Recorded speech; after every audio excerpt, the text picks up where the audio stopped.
bienvenue sur SportMed TV avec votre live du lundi, l'émission consacrée à l'Olympique de Marseille comme un seul homme. OM Bordeaux, j'ai envie de dire que l'homme du match, ça a été le public. Le public, il n'a pas raté son retour en compétition officielle, lui, hein. Après le galop d'essai contre Villarreal il y a 2 semaines, voilà, il a répondu présent et de quelle manière. Pour le reste, sur le terrain, beaucoup de choses à redire, avec notamment cette égalisation bordelaise en 2 coups de cuillère à peau.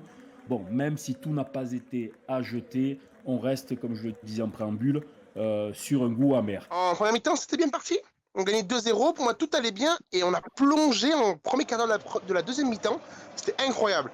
Tout le monde était perdu sur le terrain. Les Bordelais ont à peine un peu mieux joué qu'en première mi-temps, il faut le dire. Ils ont joué libérés. Et nous, on s'est vraiment retrouvés à la rue, quoi. On était complètement désorientés. C'est peut-être un peu le limite du système Sampaoli aussi, qui, avec une bonne première mi-temps, je pense qu'il aurait dû verrouiller le jeu. Verrouiller, passer à 4 derrière, un 4-2-3-1, pour essayer un peu de tenir le ballon et de ne pas se faire prendre des buts bêtement comme ça. Et on aurait gagné la partie, parce que Bordeaux, je suis désolé, ça casse pas 3 pattes à un canard, hein. Mais la question que je me pose réellement, c'est qu'est-ce qui s'est passé à la mi-temps pour que lorsque l'on regagne le terrain, il se passe un tel scénario. Pour moi, c'est vraiment ça la clé du match parce que la première mi-temps, elle était de bonne facture. On avait le ballon, on mettait la pression sur l'adversaire, on contrôlait notre match avec nos recrues, le public était là. Donc, si quelqu'un intervient pendant le match, voit la 35e minute, se dit le match va terminer. Euh, Comme notre poteau qui voulait parier 4-0, on aurait tous été pas loin de parier la même chose. Maintenant, à la seconde mi-temps, il est arrivé, je ne sais pas si Bordeaux a été meilleur ou si c'est nous qui avons levé le pied. Il va falloir que Sampaoli travaille sur ça parce que est-ce qu'on était fatigué dès le début de la première mi-temps, enfin de la deuxième mi-temps, est-ce qu'on a été fatigué? Ça, c'est une chose qu'on a déjà vu sous l'ère Bielsa des fois parce qu'on a été quand même présent physiquement sur les premières actions, on était vraiment présent. On a montré qu'on a voulu tuer le match. Est-ce qu'on a payé en deuxième mi-temps? Est-ce qu'on est arrivé un peu trop sûr de nous aussi? En se disant, bon les gars, on a fait l'essentiel, donc on peut lever le pied. Est-ce qu'il y a eu des mauvaises consignes en disant ralentissez? Et ce qui fait que Bordeaux, dès que tu as l'occasion et que tu sais que l'OM prend rapidement des buts, a pris de l'occasion. Donc moi, je le vois pas forcément de mauvais augure parce qu'on est capable de marquer, d'avoir un effectif qui tourne, on envoie le ballon devant, donc on est véritablement constructif, mais il va vraiment falloir que Sampaoli trouve le schéma tactique pour ne plus prendre de buts. Parce qu'aujourd'hui, l'OM, c'est trop de buts.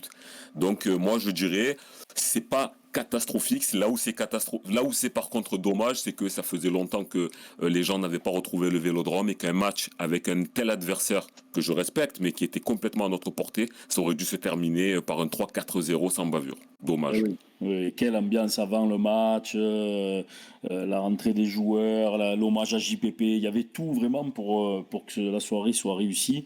Et puis bon, c'est vrai que la fête a été un peu gâchée.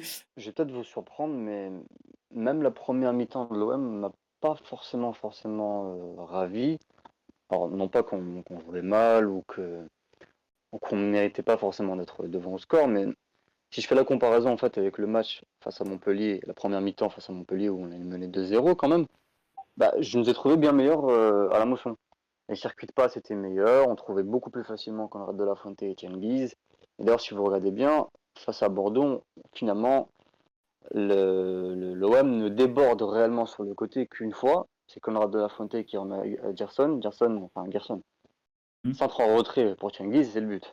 C'est ça, en Hmm. fait, véritablement le moment où on arrive à passer outre. Donc, en soi, genre, je ne nous ai pas trouvé spécialement brillants. C'est très bien pour nous, c'est assez bien payé d'arriver à la pause avec un 2-0. Non pas parce que Bordeaux a été bon, hein, Karim l'a dit, ils sont un adversaire qui était tout à fait banal, moyen. Et en deuxième mi-temps, par contre, ce qui, selon moi, a fait la différence, c'est l'entrée de Pembele et le passage de Bordeaux en espèce de 4-4-2 qui a fait en fait Mhm. qu'ils ont 4-4-2 à plat, qui a fait en fait qu'ils ont beaucoup insisté sur les ailes. Et ce sont sur les ailes que nous sommes à l'heure actuelle très friables. Oui. Ça s'est vu déjà face à Montpellier, ça s'est vu face à Bordeaux, et croyez-moi, avec le recrutement qu'ils ont fait et le schéma de jeu de Christophe Galtier, ça va se voir face à Nice si on ne réagit pas. Et c'est là où justement, ça, on en parlera peut-être après, mais c'est là où justement, Sampaoli, il en a parlé, mais on a un vrai besoin de latéraux, à mon sens. Besoin de latéraux et besoin d'avant-centre. Karim, tu n'as pas l'impression que l'utilisation du ballon, parce que c'est vrai qu'on a eu la possession en première mi-temps, C'est bien beau d'avoir deux ailiers percutants. Le problème, c'est que j'avais l'impression, déjà, bon, ils n'allaient pas vraiment au bout de leurs intentions, c'est-à-dire qu'il n'y a pas eu de centre. Et pourquoi il n'y a pas eu de centre? Ben parce qu'il n'y a pas d'avancement dans la surface. Est-ce qu'on peut continuer comme ça, jouer sans véritable attaquant, Karim, d'après toi? Moi, je dirais que non, parce que déjà, si on regarde par rapport au match de Montpellier, si on avait un véritable attaquant, je pense qu'on aurait mené 2 au score au bout de la 25e minute, parce qu'il y avait des bons caviars qui étaient arrivés, qu'on n'avait pas transformés, parce que Payet, même s'il a fait un très grand match contre Montpellier, il n'était pas à la retombée du ballon, parce qu'il n'arrêtait pas d'aller à droite à gauche. Donc moi je dis non, tu es obligé d'avoir un véritable attaquant, un finisseur, un tueur. D'ailleurs, on voit que quand les centres en retrait arrivent à la bonne surface, on voit que Under a réussi à marquer 2 fois entre les 2 matchs. Donc ça veut dire que quand les ballons arrivent, c'est pas mal. Le problème, en fait, ce que je pense réellement, c'est que c'est pas un système pour défendre ça. Quand tu joues avec Conrad et Sergi Zender, qui sont des ailiers latéraux, pour défendre, si tu dois subir, c'est compliqué. Parce qu'ils n'ont pas l'habitude de défendre. La défense à 3 derrière, Balerdi, comme tu l'as dit, n'a pas été au top sur ce match-là. Luan Pérez aussi était un peu fébrile, alors que je trouve très bon d'habitude. Puis Mandanda, n'en parlons pas. Mais oui, je pense qu'inconsciemment, il y a eu quand même une période de flottement à la deuxième mi-temps. C'est vraiment dommage, car on avait cette équipe à notre portée. Quand Lirola sera là, déjà, ou Daniel Vaz, ça va être beaucoup mieux. Moi, je pense que ça va être beaucoup plus équilibré. Mandanda, symbole un peu de cette fébrilité, ça fait quand même 2 rencontres. On a l'impression qu'on ne peut plus vraiment compter sur l'explosivité de Mandanda. Karim, tu as cette impression aussi, ou c'est juste un petit, allez, un petit concours de circonstances? Non, je partage cet avis parce que Mandanda, c'est un très grand gardien. Il accompagne l'OM depuis 13 ans maintenant, 13 ou 14 ans. En plus, moi, ça me fait un clin d'œil particulier parce que c'est le dernier joueur de l'ère de Pape Diouf. Donc, j'ai une forte sympathie Mhm. pour lui. Par contre, là où je suis pas d'accord, moi je pars du principe qu'un joueur, il doit savoir quitter le navire quand il faut. Mandanda, on peut le considérer comme un gardien légendaire à Marseille, on n'oubliera pas de sitôt. Mais je pense qu'il faut savoir partir quand il faut. Comme tu disais, il y a des buts qui sont pas forcément pour lui, mais on peut croire une nonchalance et on peut très bien, il peut payer les pots cassés. Et ça serait dommage alors qu'il a rendu beaucoup de services à l'OM. Mais je suis d'accord de l'avis, il faut du renouveau à ce poste. En fait, on a un problème à l'OM et à Marseille en général, c'est qu'on a une tendance à tirer des leçons extrêmes après un match ou après deux. Bon, c'est vrai qu'il est impassif la saison passée quand même. C'est vrai que la saison passée, il nous coûte beaucoup de points et c'est vrai qu'il y a une attitude générale en fait qui se dégage de lui. Et d'ailleurs, c'était le cas aussi chez Thauvin, hein.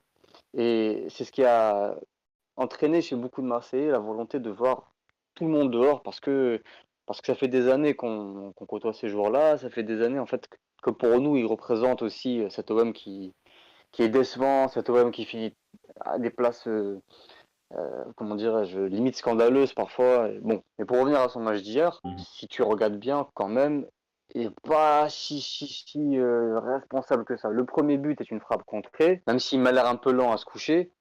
Le deuxième but, il est couvert par toute la défense. En fait, je comprends ce que veut dire Kalem. C'est vraiment une attitude globale chez lui qui Ouais. entraîne une lassitude chez les gens. C'est vraiment un tout en fait accumulé chez Mandanda.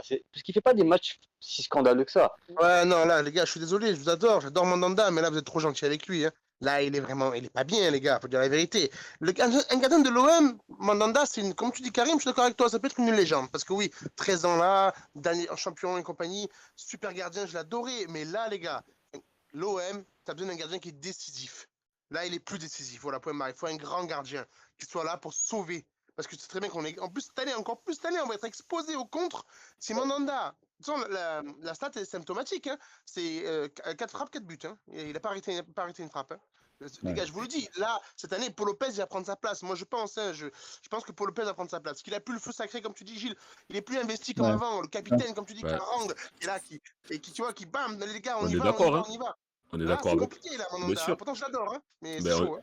on est d'accord avec ça. C'est pour ça que nous, on disait, en fait, fallait que Mandanda, il parte au bon moment. Parce que comme il disait Walid, Oui. effectivement, il peut y avoir des hommages, mais le problème qui se pose avec les Marseillais, c'est que la manière dont tu pars, eh ben, tu seras catalogué tu peux faire 3, 4, 5, 6 ans bien. Si tu pars sur un malentendu ou à un moment donné où tu joues mal, eh ben, tu ne seras pas dans le cœur. Si maintenant tu pars avec un titre, regarde, par exemple, tu l'as dit, Benoît Chirou, c'est pareil. Si Mandanda, il part sur quelque chose comme ça, après, c'est trop tard. Je suis d'accord avec toi. Milik, il faut se méfier quand même, hein. On a eu la chance la saison dernière de l'avoir globalement les 3 quarts des matchs, ça n'est pas un joueur qui fait plus de 25 rencontres par saison depuis peut-être 4 ans. C'est pas un joueur qui est extrêmement fiable à ce sujet-là et depuis ses multiples blessures au genou.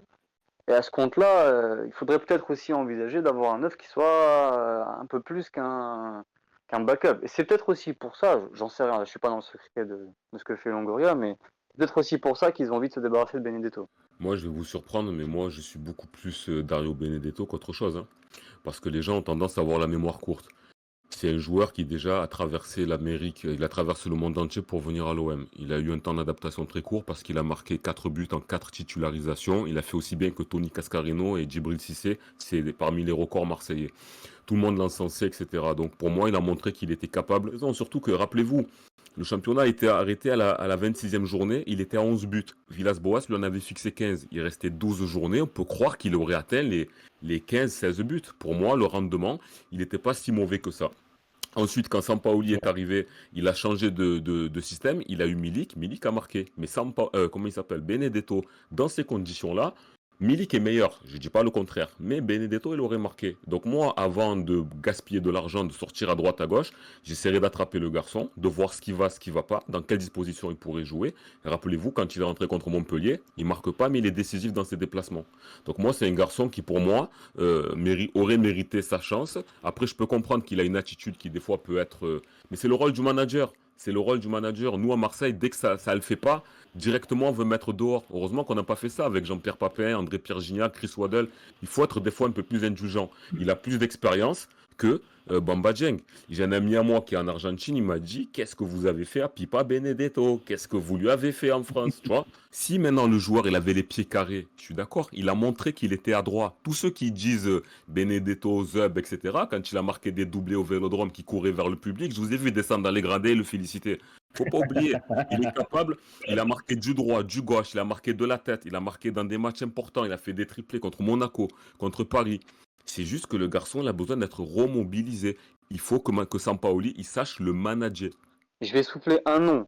Et je sais que ça coûte très cher, mais moi, c'est un joueur qui m'a énormément impressionné depuis l'an dernier. C'est Mofi de Lorient, vous savez, le Nigérian.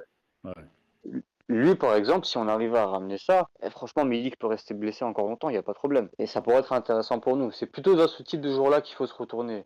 Parce que, en soi, si on parle de vraiment Benedetto en lui-même, Sampaoli, c'est le joueur qui le lance en équipe nationale d'Argentine et c'est un entraîneur qui apprécie son profil. C'est juste qu'à l'heure actuelle, il n'est pas adapté ni aux attentes de son entraîneur, ni tout simplement il n'est pas acclimaté à Marseille. C'est pas très grave, hein, ça ne remet pas forcément en cause ses qualités intrinsèques en tant que joueur, mais simplement à l'OM ça le fait pas. Dario Benedetto, je suis pas en train de dire il faut le garder. En fait, ce que j'essaie d'exprimer, c'est juste dommage. Je pense qu'on est passé à côté d'un bon joueur. Tiens, je rebondis sur le chat, Alex qui nous dit RMC vient d'annoncer que Strasbourg veut Ferrat. Alors, est-ce qu'on va passer à côté de quelque chose avec Ferrat? Walid, tu nous disais que tu pourrais un peu nous en parler. Zinedine Ferrat, est-ce qu'il pourrait être justement ce joueur un peu dynamique, ce super sub qui peut venir en deuxième mi-temps, faire basculer un peu des rencontres? Essaye de nous vendre un peu l'article là. Allez. Bon, Farhad, c'est un bon joueur, un vrai bon joueur. C'est pas le top joueur, mais c'est sûrement pas un tocard comme j'ai pu lire ici et là. C'est un type qui a établi le record de passes décisives en Ligue 2 il y a 2 ans. Il met 21 passes décisives, je crois. La saison dernière, dans un Nîmes en déclin absolu, il met encore ses 10 passes décisives et ses 6 buts. C'est un type qui est polyvalent, donc il peut jouer les gauches et les droits. Numéro 10, il peut même jouer latéral. Il l'a déjà fait. Donc il a beaucoup de qualités. En ce qui concerne ses offres à l'heure actuelle, je peux vous dire ce qu'il en est. Il y a Strasbourg qui est très très très intéressé et le joueur repousse depuis à peu près un mois. C'est Stéphane qui le veut vraiment. Et il y a aussi Rennes qui, par le biais de Florian Maurice, a manifesté son intérêt. Et là, il aurait peut-être un temps un peu plus important qu'à l'OM. Le joueur, lui, veut vraiment, vraiment Marseille. Le problème, c'est qu'à l'OM, et ça, c'est un peu surprenant, mais je pense que c'est comme ça que le conçoit Longoria. Longoria temporise parce qu'en fait, dans sa liste de priorités, Farhat est peut-être, je ne connais pas exactement la liste des joueurs que veut Longoria, mais il est peut-être 5e, 6e ou 7e. C'est clairement pas une priorité pour l'OM, c'est un plan C, D ou E, comme vous voulez. Et d'ailleurs, chose intéressante, l'OM n'envisagera Farhat que si l'OM n'arrive pas à avoir Daniel Vass. Ce qui est intéressant, parce que ça veut dire qu'il l'envisage comme un espèce de latéral droit hybride ou piston droit ou je ne sais pas exactement, soit comme ils envisagent Farhat, soit comme ils envisagent Vass. Mais en tout cas, le dossier du joueur ne sera envisagé que s'il y a des chèques sur Vass. Encore une fois, comme je le disais en préambule, on a beau jeu de regarder et d'essayer de se comparer, enfin de se, comment dire, de râler après le recrutement stratosphérique du PSG, mais si d'abord on pensait à se maintenir au niveau qui est prétendument que nous, les poursuivants, les concurrents potentiels, nous devons atteindre. On dit le PSG est largement au-dessus, mais est-ce que ce ne sont pas finalement les concurrents qui sont aussi également largement en dessous? Bah, début de saison, c'est souvent comme ça où les «petits clubs» entre guillemets sont performants parce que le mercato est plus sûr, on va dire, que les gros clubs, parce que les joueurs sont peut-être un petit peu, moins bankable, moins, voilà, moins hypants et donc bah, il y a déjà un comme Clermont qui sort sur l'année dernière, tu vois? Comme Angers qui est souvent le tube de l'été et du coup les gros clubs comme Lyon ou comme Monaco, Monaco qui a la tête un petit peu à la Champions League donc là c'est un petit peu différent, il faut avoir après, justement, pour Monaco, qui jouera contre Shakhtar demain. Mais Lille, c'est Gourvenec qui est parti. Il y a plein de joueurs qui sont censés aussi partir. Tu vois, c'est les gros Lyon, pareil, j'en parlais avec Joe, là, tout à l'heure, un influenceur lyonnais qui disait aussi, c'est le flou total pour Lyon. Je pense que les gros clubs sont pas prêts. C'est souvent comme ça au début. Bon, Paris, c'est différent parce que bon, Paris, ils ont 8 équipes, pour jouer, mais je pense que c'est plutôt ça, en fait. C'est que les gros sont prêts plus tard. Donc ils prennent, Lyon, par exemple, ils ont perdu 2 matchs comme ça d'affilée dans l'ouverture. Enfin pas 2 matchs, mais match nul. Enfin, ils ont en 2010-2011 et puis ils ont fini 3e quand même, tu vois? Karim, qu'est-ce que tu en penses, toi? Après, moi, Ben, c'est là-dessus que j'insiste, c'est-à-dire qu'on se plaint beaucoup du recrutement du PSG. Mais déjà, soyons à notre niveau avant de mais râler, c'est quoi. mais c'est exactement ce que je pense et c'est ce que mon père me disait. Il disait exactement ce que tu as dit.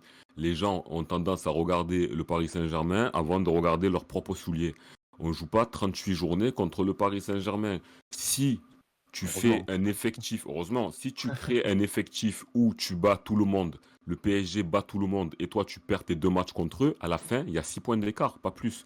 Donc, on doit avoir des effectifs capables de battre je ne veux pas dire tout le monde, tu ne peux pas gagner tous tes matchs, mais de faire autant que le Paris Saint-Germain, t'es pas obligé d'avoir leur recrutement XXL. Donc moi, je suis d'accord avec ce qui est dit.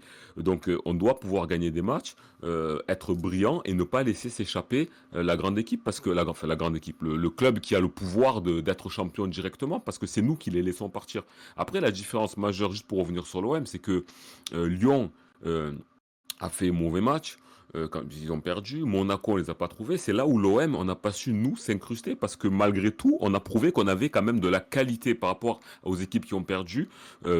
Contre Montpellier on a fait une remontada. Allez on peut la valider. On s'est repris on va dire dans ce sens-là ça passe. Et là on s'est fait rattraper alors qu'on avait le match en main.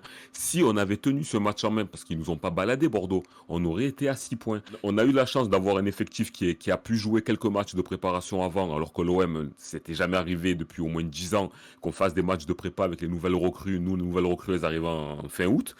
C'est dommage parce que de toutes ces équipes-là, c'était nous les plus près. Moi, j'ai mis Paris, Monaco, OM sur mon Hmm. petit pronostic parce que, bah, c'est excitant, Sampaoli, c'est du Bielsa dans le texte, comme je disais à Sabri, vous allez prendre des buts, mais vous allez en mettre aussi donc voilà, ça va être, c'est ultra, offensif, football total, et puis voilà, voir le coach, bah, là, je parle de vraiment de l'image, une photo de l'OM, ça donne vraiment envie, quoi, la carte postale, marseillaise que Sampaoli sur un banc de touche, c'est exceptionnel, quoi. C'est une pile, c'est incroyable, ça fait rêver Bien et sûr. sur le recrutement, bah, c'est des très, très bonnes idées. Je vais pas revenir sur la vente OM, hein, l'Arlésienne évidemment, mais c'est par rapport à ce qu'on a pu nous faire entendre ou faire croire, c'est des très bonnes idées. Longoria a ultra bien bossé. Après je pense que c'est des bons joueurs. Enfin, je connais pas tout le monde, je vous avoue que Gerson, voilà, Connor de la Fuente, je vais pas faire la bible, mais je connais pas non plus énormément. Under, je l'ai vu juste à l'Euro et un petit peu en club, mais moi, cette année, c'est parfait. Moi, ce qui me fait peur, c'est l'année prochaine déjà. Moi, je vois vraiment un petit peu plus loin sur ces prêts, sur je sais pas, ça. En tout cas, moi, je suis content de voir, Marseille avec, bah, du haut bah, j'aime bien Marseille. J'aime bien Marseille côté un petit peu, fougueux, populaire. Enfin, il faut pour la Ligue 1, c'est indispensable ce club. Et c'est vers là également qu'on va en venir, hein, finalement. Parce que, bon, c'est bien beau. Encore une fois, on est dans le feu de l'action. On a les yeux rivés sur cette saison et on est pour le moment, on a un peu des étoiles dans les yeux parce qu'il y a le retour du public. On a quand même des joueurs et un entraîneur à émotion. On sent quand même qu'on va avoir de l'émotion.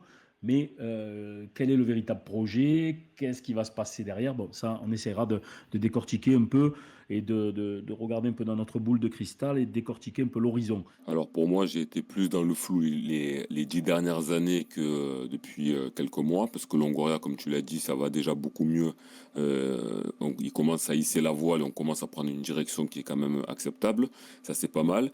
Mais déjà, il faudrait que lui-même justifie l'année prochaine quel sera l'organigramme. Parce que l'OM, de manière historique, on a toujours eu souvent un actionnaire, un président du directoire et un directeur sportif. Là, aujourd'hui, il a endossé le rôle de président et il fait le rôle de directeur sportif. Donc déjà, il faudra qu'il commence un petit peu à structurer tout ça. Après, je pense qu'il est capable d'y arriver si on lui donne les bons moyens pour essayer de construire, parce que déjà, on voit que le projet marseillais d'il y a quelques années, c'était d'acheter des joueurs qui avaient déjà été confirmés, une trentaine d'années, des Strootman, faire revenir des Payet qui avaient 31 ans quand ils sont revenus. Et je pense que la volonté de Longoria, c'est d'inscrire les joueurs sur 2-3 ans, faire des bons matchs, faire le maximum pour arriver en Ligue des Champions, faire briller les joueurs et ensuite les revendre, faire du trading, récupérer de l'argent pour ensuite réinvestir. Je pense Faire qu'on est du- enfin sur ça. Non, c'est pas quelque chose que l'on pourrait qualifier de souhaitable ni même tolérable. C'est clairement synonyme d'instabilité chronique, c'est clairement synonyme aussi de si jamais ça foire, eh ben, dans ce cas-là, c'est tout le projet qui tombe à l'eau, ça s'est vu à Monaco. Hein. Non pas parce que Jardim était devenu un tocard, c'est parce qu'ils ont tout à fait loupé un mercato d'été et qu'ils l'ont payé cher. Quand je dis trading, c'est un mot que j'aime pas aussi, attention. Quand je veux dire trading, c'est la manière plutôt de... Parce que tu l'as bien dit, Monaco, par exemple, ils n'ont pas réussi après à rebondir par la suite. Mais là où ils ont réussi quelque chose de fabuleux, c'est d'avoir une équipe compétitive qui a été championne de France, qui a été en demi-finale de la Ligue des Champions, qui a fait des plus-values monstrueuses, mais c'est parce que eux ne visaient uniquement que le côté trading. Maintenant, tu peux faire du trading et viser le sportif sur 3-4 ans, te faire de l'argent, remonter une équipe compétitive et continuer au fur et à mesure. Regarde, quand on a vendu Didier Drogba, uniquement sur son argent-là, on a fait une belle équipe par la suite parce que le sportif nous intéresse aussi. Donc c'est pour ça que le mot trading, il n'est pas adapté, c'est vrai, mais c'est-à-dire que tu peux faire de la plus-value et t'en servir pour ton sportif. C'était vraiment ça que je voulais mettre en avant. Non, je comprends l'idée, mais en fait, le problème, selon moi, hein, c'est que il y a des clubs pour lesquels c'est une nécessité. Monaco, par exemple. C'est très difficile de développer des revenus issus de la billetterie ou autre à Monaco. Donc forcément, le trading, c'est un vrai levier de développement et d'entrée d'argent. Mais à l'OM, je crois qu'on a quand même les moyens d'espérer et de viser un peu autre chose. Je ne connais pas à l'heure actuelle de club sur la scène internationale qui soit un top club, je dis bien un top club, et qui soit arrivé grâce au trading. Ça n'existe pas. Ça n'existe pas, contrairement à ce que beaucoup veulent faire croire, ça n'existe pas. Et même les clubs comme le RB Leipzig, etc., ils ont un réseau de scouts qui est colossal, mais absolument colossal. Et d'ailleurs, parenthèse, leur ancien directeur sportif est actuellement directeur sportif à Monaco, c'est Michel, je crois. Et forcément, c'est un modèle très particulier dans une zone très particulière. Qui nécessite des conditions là aussi très particulières. Dans un club à pression comme l'OM, est-ce qu'on peut véritablement envisager une seconde de faire un effectif demain composé de 11 inconnus, pas habitués au top niveau, et à qui on va demander tout de suite des résultats? Ça me paraît inconcevable. Et là, je le rends pas souvent hommage parce que j'aime pas trop le personnage, mais c'est là où Boudjlal avait raison. Dans une ville et dans un club pareil, il n'y a qu'à se baisser pour ramasser l'argent. Enfin, je compare avec ce que je connais par rapport à Rennes. Rennes était le troisième club qui avait recruté le plus l'année dernière avec Doku, tout ça. Je pense que même Rennes peut recruter, plus d'argent que Marseille pour recruter, quoi. On peut mettre 20 millions sur Badé. Je pense que Marseille peut pas le faire. Donc je pense que et Rennes a un mécénat très riche, milliardaire avec Pinot depuis 20 ans. Et donc je pense que Marseille n'a pas trop le choix d'avoir un investisseur qui arrive. Donc j'espère, et moi j'ai envie que Marseille tienne tienne le dragée haute à Paris, qu'il y ait des classicos de fou. Parce que là, l'écart est énorme. On va dire que c'est les deux plus gros clubs sans méchanceté avec Lyon, Monaco, c'est 2 plus gros clubs français, je pense, à mon avis, même si Lyon a été 7 fois champion de France, je suis d'accord avec. Mais en termes de renommée, en tout cas, Marseille et Paris, c'est des clubs qui vraiment, c'est vraiment énorme. Et Marseille prend du retard monstre. Mais Gilles, pourquoi on s'inquiète, les amis? On a un sacré mécène. Moi, j'ai entendu qu'il y avait un grand mécène chez nous déjà. C'était pour rire, les gars, ce que je disais tout à l'heure, exactement. Je pense réellement que oui, on a besoin d'une équipe, un investisseur qui a les moyens de nos ambitions. On est le plus grand club de France pour moi. On est le seul à gagner la Ligue des Champions.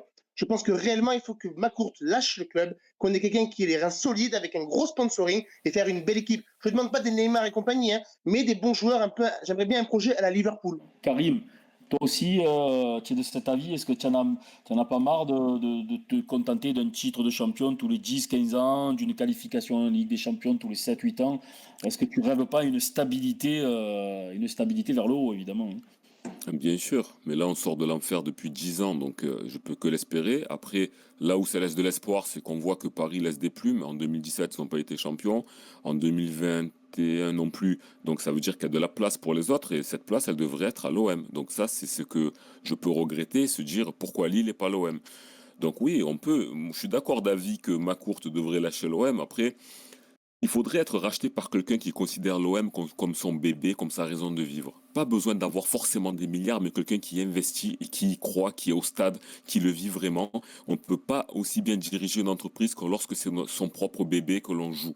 Donc, quand McCourt investi, mais qui se trouve à 9000, 10 000 kilomètres, ça peut pas marcher. C'est pas, maintenant il y a Longoria qui arrive à remonter tout ça, mais il faut quelqu'un qui soit passionné, qui ait un bon directeur sportif, l'argent qu'il faut. Comme a été dit, nous, on n'est pas là forcément à se dire Neymar, etc. Ou alors dans des bonnes conditions, mais on a de quoi concurrencer le PSG, être au premier rôle, une belle saison, gagner des grands matchs, remplir le stade, arriver à finir en Ligue des Champions. Et ça, c'est pas normal. Surtout, là, on parle d'être champion tous les 10 ans. Mais là, dans les 10 dernières années, on a été 2 fois en Ligue des Champions. C'est ça qui est complètement anormal. Donc pour moi, ce qui est en train d'être mis en place, justement, c'est sur un projet sur la longue durée. Donc moi, je suis confiant. Faut laisser travailler. Et dans tous les cas, l'Olympique de Marseille est là, sera toujours là. Et... Un mythe ne meurt jamais. D'ailleurs, c'est pour ça. Exactement. C'est pour ça que je posais la question, est-ce qu'on n'a pas un mythe qui n'est pas en adéquation avec nos résultats et avec nos postures depuis 10 ans là. Voilà, justement, c'est ce décalage-là qui nous donne ce goût amer. Je vais juste espérer que Longoria, quand il terminera son mercato, qu'il se dise j'ai fait ce que j'ai voulu faire et qu'il puisse fermer le mercato en se disant j'ai ce que je veux pour pouvoir avancer. Je lui souhaite bonne chance parce que je dis pas ça parce que c'était mon père, mais je pense que c'est le premier président qu'on a eu après l'ère Pape Diouf où on a enfin un président de football, quelqu'un qui aime le football, qui respire football et qui est authentique. Et ça fait véritablement du bien. McCourt lui fait confiance. Il a de bons rapports avec son coach. Il a compris Marseille. Ça, c'est très important par rapport à ses prédécesseurs qui viennent, qui connaissent pas le contexte. Il est jeune, il a pas mal de qualités. J'espère que sur les 2-3 ans, il fera un projet où on sera qualifié pour la Ligue des Champions et qu'on fera des matchs références contre nos rivaux pour enfin redorer le blason du club. Parce que, comme vous dites, on est un petit peu en décalage, etc. Mais n'oublions pas qu'en 2 temps, 3 mouvements, on peut faire une finale d'Europa League et déchaîner les passions. C'est possible, même cette saison, c'est possible de le faire. Donc je crois en lui, je dis allez l'OM.